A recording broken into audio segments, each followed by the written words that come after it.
Welcome back to Arsenal Podcast. My name is Cossy. Welcome back to a brand new video. This international break is about topics regarding Arsenal, and the content on the channel is going to be about debates and topics to discuss about this club. So everyone has said Arsenal playing with 10 men this season because of Kai Havertz. The big question is, what is Arsenal's best starting 11 right about now? We are going by form. We are going to go by what we've seen every player do this campaign. We're going to go by how good every player has been in the first 4 games of the campaign. So if you have not been good, if a player's not been good in the first 4 games of the campaign, we drop them. How many changes do we need to make after the international break? Ramsdale, does he drop? Kai Havertz, does he drop? And the interesting one, Saka, does he drop? He has been absolutely quiet. He's been absolutely quiet in those 4 games. Of course, his impact is a little bit more than that of Kai Havertz and that of Ramsdale, because Arsenal's most progressive passes actually go into Saka. But has he been the lightning, spark? Arsenal, no. I absolutely not. Absolutely not. So this is my best Arsenal starting 11, and we're going to be diving into the controversial takes right about now. Hit the like button, subscribe to the podcast as well. Let me know, what is your best Arsenal starting 11 this campaign so far, right? Do not, it doesn't matter whether these guys are really good or not good enough. As long as they're the players on form, they get into our best 11. Let's start off in goal. I've gone with Aaron Ramsdale, and I know many people will disagree with me here. It's the purpose of this channel. It's a fun channel, so we agree and disagree about the club. But I've gone with Aaron Ramsdale over David Raya, and the answer is very easy. We've not seen David Raya anywhere. We've seen a few sneak peeks here and there about him in training. But you cannot compare a training master to a match day master. And that's why I've gone with Aaron Ramsdale. Now, Ramsdale this campaign is struggling to keep clean sheets, and that is actually going to cost him his position in the team. I can guarantee you that. He kept a clean sheet against Crystal Palace. That was a very good display. No clean sheet against Nottingham Forest, no clean sheet against Fulham, and no clean sheet against Manchester United. I think Arsenal need to keep more clean sheets at home, and Aaron Ramsdale is going to be absolutely pivotal at doing that. And for us to do that, it's not about saving the ball. It's not about just keeping the ball out of your net. It's about how you organize your defense. It's about communication. It's about commanding your penalty area. It's about the way you deal with the first ball, the way you react to the second ball, and so many things like that. His distribution, in my opinion, has really come under a lot of scrutiny because of the arrival of David Raya from Brentford. But I would still say Ram is my first choice goalkeeper. Definitely my first choice goalkeeper. I'll drop him if he had actually cost us points. He has not cost us points yet. Now, the back four for me this campaign so far, according to what I've seen, at right back has got to be the fashion star Benjamin White. We know he can give us the best in that position. Against Man United, although Marcus Rashford did him dirty, I thought he was a little bit more solid as compared to Thomas Partey when he plays there. Gabriel Magalhaes comes back into the team. Every time he's come onto the pitch, he has been absolutely phenomenal and magnificent for us. And that kind of Michael Jackson pullback against Alejandro Garnacho, that actually earns him a World Cup call in 20, wherever the World Cup is going to be. William Saliba obviously is the best defender in the Premier League at the moment. He starts in that centre-back pairing with Gabi and Alexander Zinchenko for me at left-back. I've seen Tomiyasu there. I've seen Jakub Kiwior play there as well, and Zinchenko. This season, the best left-back we have had is Alexander Zinchenko. We can agree to disagree. We can take a whole day. It's a no-brainer. There's no question about it. Zinchenko and how he inverts into midfield first and foremost, and then the way he just shifts to the right-hand side and shifting to the left-hand side just to form those extra overloads and superiorities as well. And it's another player, by the way, that has got the ability on the ball, so he gives you that extra superiority in an area. He can pass the ball, with a killer pass. Again, taking as many players as he can out of the game. But I just think if it is not clicking, if it is not fluent, if it is not fluid, it's because the system lacks Alexander Zinchenko. So this would be my back four for the whole of the campaign. Zinchenko can be well compensated and can be complemented by Gabriel Magalhaes shifting across, and Gabriel Magalhaes shifting across could be complemented by William Saliba shifting across, and then Ben White shifting across as well, and then we could have one of our midfielders dropping into one of those positions. So Benjamin White, William Saliba, Gabriel Magalhaes, and Alexander Zinchenko, that is our best backline, right? It's going to have a weakness. We cannot be Manchester City. We cannot play 5 at the back, 5 centre backs. We can't do that. It's got to have an error for it to have a risk. And the risk is rewarding. The error is punishable. I'm going with a midfield 3, obviously.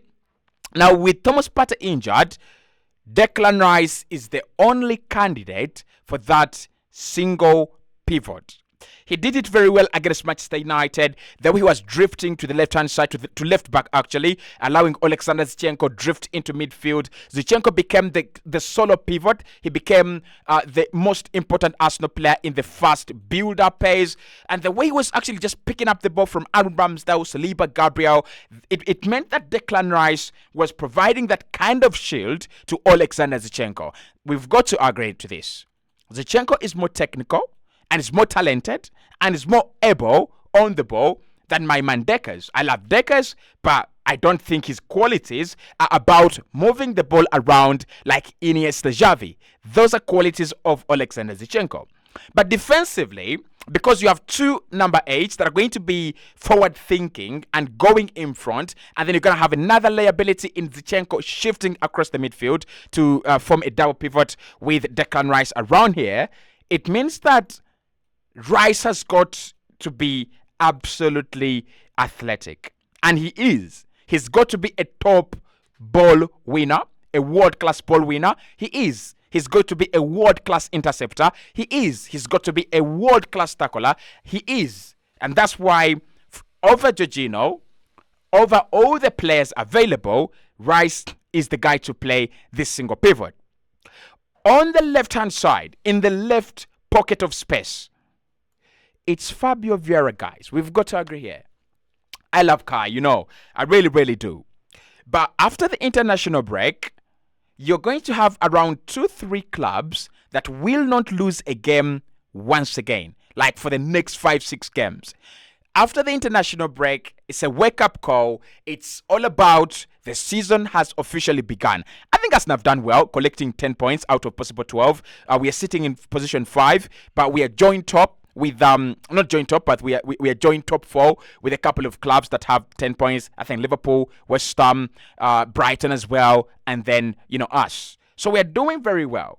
But after the international break, you look at the round of games we are going to have: Spurs in there, Liverpool in there, Man City in there, Everton in there, Brentford in there. It means you've got to play serious football for business. That's what Mikel Arteta's got to tell these guys. Serious football for business. Martin Odegaard, of course, captain of obviously one of the best players in the Premier League at the moment. One of the really high-scoring midfielders in the Premier League. He's getting into good positions. He's no longer afraid to take the risks for me. And one of the things I like about Ode is that ability to create something out of nothing. It should be an ability for Jesus, because it's Jesus who does that. But Odegaard is kind of Jesus. He just does things you don't expect him to do, and he does things in scenarios where you can't anticipate it. You just can't anticipate it. So why I played those two, Fabio Viera and Martin Odegaard, it's actually very easy. So you look at Fabio Viera and you look at the last 2 games he's played for Arsenal. He deserves a start. But you cannot play him here where Saka is. I don't think he loves that. He loves to be bombarded with traffic. He's not that kind of player that will be happy if all your play goes through him. You cannot replace him with Gabriel Martinelli. Again, Martinelli's role is very different. He's one of the players that track back and then sprint forward a lot of the time. Okay, So again, Fabio Viera doesn't play there. You could play him where Odegaard is, but we have seen him is very comfortable on the left-hand side. He's a left-footed player, and he loves to be on the left-hand side where he can literally see the whole pitch ahead of him and choose a pass. But of course, I would love to see him in this kind of right area, inverted. But Viera and Odegaard was the initial plan. And Mikel Arteta abandoned this plan because he felt Viera was not up to task, was not up to the standards. Of course, he doesn't offer that physicality and that aerial ability and prowess and danger a player like Kai Havertz does. So if Mikel Arteta drops Viera for Kai Havertz, I will not be fuming. I'm sorry. Then, right-hand side, Leandro Trossard. It's Leandro Trossard for me on the right-hand side. Right now, if we are picking our best 11, I just don't think Saka gets in there. I just don't think Saka gets in there. If there is one player everyone is screaming for to come off the bench, it's Leandro Trossard. Yeah, Saka, Ballon d'Or nominated boy. He needs to pull up his socks. If Mikel Arteta is absolutely right that he's going to be, forcing merit, he's going to be following merit, then Saka, ever since he put pen to paper on that long-term contract, he has not merited playing for Arsenal every single minute, every single day. Are we trying to build the new Mo Salah? I think we're trying to do that. Do I like it? Absolutely. But there must be a point where we tame Saka. There must be a point where he goes 2 games without playing football, 2 games where he comes off in the 60th minute because he has done rubbish. It has helped Gabriel Martinelli a lot, and I know it will help. Saka a lot as well. So I've gone with Leandro Trossard, and I've gone with Fabio Viera to replace Kai and Saka respectively. With Gabriel Martinelli, I think I'll just keep him. I was thinking about a change for Gabriel Martinelli, but his performance against Manchester United and his performance on opening day against Nottingham Forest has actually indicated an improvement on the left-hand side. I think the comeback of Zinchenko, the improvement and that kind of hybrid role for Declan Rice is they're just going to make Gabriel Martinelli better. And of course, there is one player that makes him much, much better, and that is Gabriel Jesus. So in my opinion, Gabriel Martinelli has been a key player for us, and he has had a good start to the campaign as compared to my boy there, Eddie Nketiah. Bukayo Saka. On the forward line, I want to go with a surprise. We have Gabriel Jesus, who has been out injured, and Eddie Nketiah, who has been working his socks off to prove to the manager. And there is one reason why I'll put him into this team. One reason and one reason alone. Mikel Arteta said that Eddie Nketiah does not shout to be included in the starting 11. Eddie Nketiah works to force the manager ask himself, why isn't he starting every week?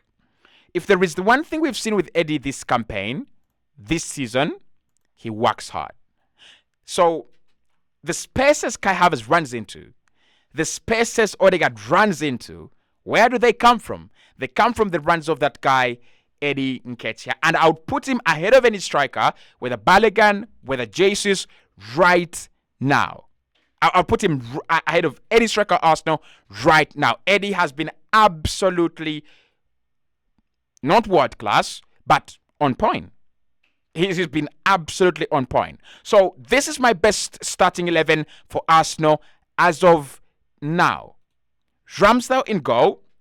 He's got to work on those errors, and he's got to work on that communication with his centre-backs and the way he handles those balls flying across his penalty area.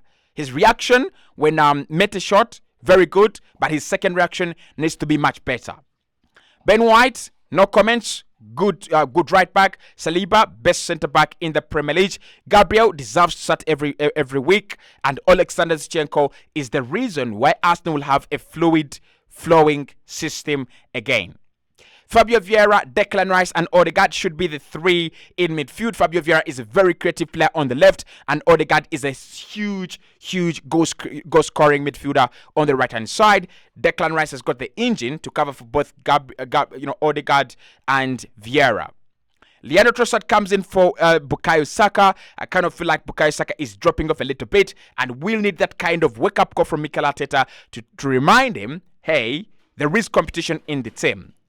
Edin Ketia has been absolutely very fine when it comes to playing in that centre-forward role, especially with Gabriel Jesus injured. And Gabriel Martinelli is the only forward player at Arsenal I'm satisfied with so far among all those players that got 10 goals and above, right? Let me know whether you agree. Let me know whether you disagree. It's not the best one, but as of now, right?